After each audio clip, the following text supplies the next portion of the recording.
ಮೊನ್ನೆ ದಿವಸ ಬಿಜೆಪಿಯ ಮಹಿಳಾ ಮೋರ್ಚಾದವರು ಕಾರ್ಕಳದ ಯುವತಿಯ ಅತ್ಯಾಚಾರದ ಬಗ್ಗೆ ಪ್ರತಿಭಟನೆಯನ್ನು ಮಾಡಿದ್ದಾರೆ. ನಾನು ಅವರಿಗೆ ಬೆಂಬಲವನ್ನು ವ್ಯಕ್ತ ಮಾಡ್ತೀನಿ. ಹುಡುಗಿಯರ ಮೇಲೆ ಹೆಣ್ಣುಮಕ್ಕಳ ಮೇಲೆ ಅತ್ಯಾಚಾರ ಆದರೆ ಅದನ್ನು ಪ್ರತಿಭಟಿಸಲೇಬೇಕು.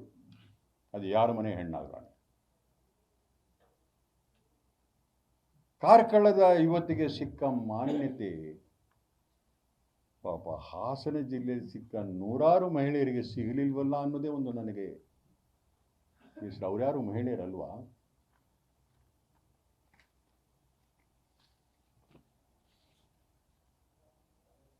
ಕಾರ್ಕಳದ ಯಾಕೆ ನಿಮಗೆ ನೋವಾಗುತ್ತೆ, ಉದ್ರೇಕವಾಗುತ್ತೆ ಅಂದರೆ ಕಾರ್ಕಳದಲ್ಲಿ ಒಬ್ಬ ಮುಸ್ಲಿಮನ ಹೆಸರು ಬಂದುಬಿಟ್ಟಿದೆ, ಅದಕ್ಕೆ ನಿಮ್ಮದು ಖಂಡನೆ ತುಂಡನೆ.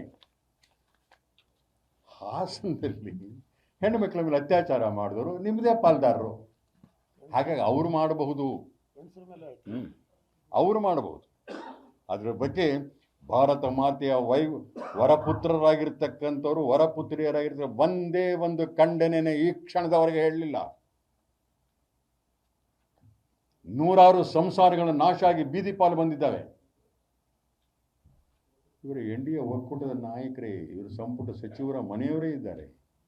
ಖಂಡಿಸ್ತಾ ಇಲ್ಲ.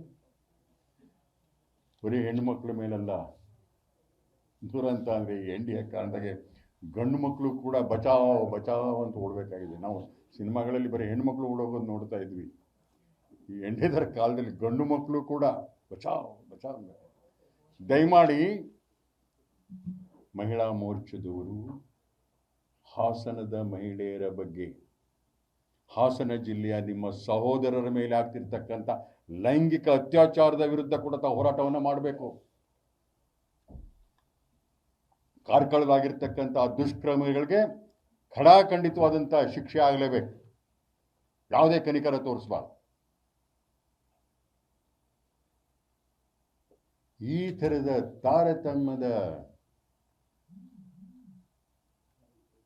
ಅನೀತಿಯುಕ್ತ ರಾಜಕಾರಣದ ಹೋರಾಟದಿಂದ ಕ್ಷೇತ್ರ ಮಲಿನವಾಗುತ್ತಾ ಇದೆ.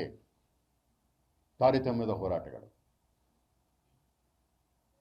ಯಾಕೆ MP ಅವರು ಇದನ್ನು ಖಂಡಿಸ್ತಿಲ್ಲ? ಹಾಸನದನ್ನ ವಿಜೇಂದ್ರ ಅವರೇ ಯಾಕೆ ಖಂಡಿಸ್ಲಿಲ್ಲ? ಯಾಕೆ ಅಲ್ಲಿಯ ಯುವಕರ ಮೇಲೆ ಅತ್ಯಾಚಾರ ಆಗುವುದು ತಮಗೆ ಒಪ್ಪಿಗೆ ಇದೆಯೋ? ಅಲ್ಲಿ ಹೆಣ್ಣುಮಕ್ಕಳುಗಳು,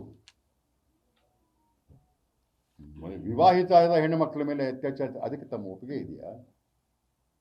ಅದಕ್ಕೂ ದಯಮಾಡಿ ಉತ್ತರಿಸಬೇಕು ಅಂತ ಹೇಳ್ತಾ ನನ್ನ ಮಾತನ್ನು ಮುಕ್ತಾಯ ಮಾಡ್ತೇನೆ.